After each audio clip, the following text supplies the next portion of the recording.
দর্শক, আমার মনে হয় কিছু একটা জিনিস একটু বোঝা যাচ্ছে, তাই না? কেমন একটা কালো একটা লাইন, দাঁতের মাঝে কালো একটা লাইন, ক্র্যাক লাইন, মানে হচ্ছে যে ফেটে গেছে।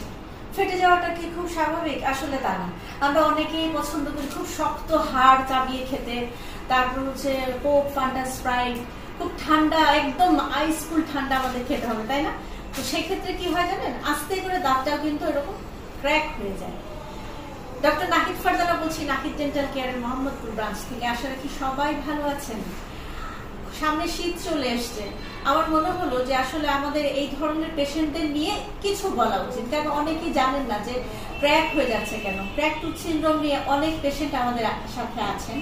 এই আমার এখানে একজন আন্টি আছেন, এই আন্টিরও একই সমস্যা, ক্র্যাক টুথ সিনড্রোম, দাঁত ফেটে গেছে, বাট উনি কিন্তু জানেন না আসলে কেন তার দাঁতে ব্যথা, কেন তার এত তীব্র যন্ত্রণা নিয়ে উনি এখানে এসছেন। এর একটাই কারণ হচ্ছে যে উনি একটা সময় বেশ শক্ত হাড় খেতে পছন্দ করতেন।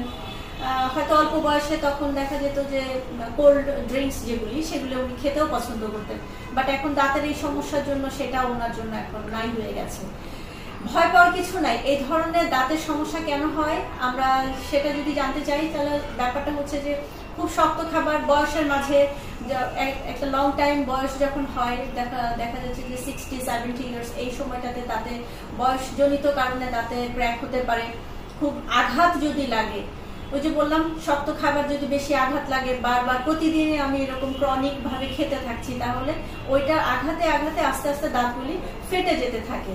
সেটার জন্য হতে পারে অতিরিক্ত ঠান্ডা বা গরম, যেমন আমরা অনেকে খুব গরম ভাত না খেলে আমাদের ভালো লাগে না, খুব গরম চা, কফি বা এই ধরনের কোল্ড ড্রিঙ্কস আমাদের না খেলে ভালো লাগে না। সেই ধরনের ব্যক্তিদের জন্য কিন্তু এটা একটা অশনি সংকেত যে এত বেশি ঠান্ডা বা গরম খাওয়া যাবে না। এর কারণ হচ্ছে দাঁতের ভেতরে যে লেয়ারগুলি থাকে, বাইরের দিকটা হঠাৎ করে গরম বা মানে ঠান্ডা যে টেম্পারেচারটা নিচ্ছে, ভেতরে কিন্তু সেটা অ্যাডাপ্টেশন করতে পারছে না।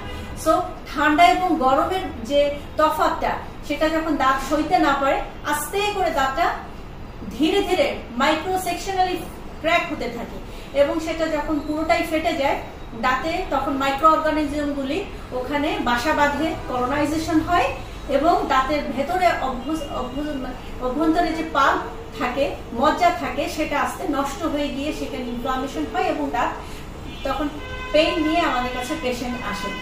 দেখা যায় যে একটা সুস্থ সুন্দর দাঁত, কিন্তু আসলে দাঁতে তার ভেতরে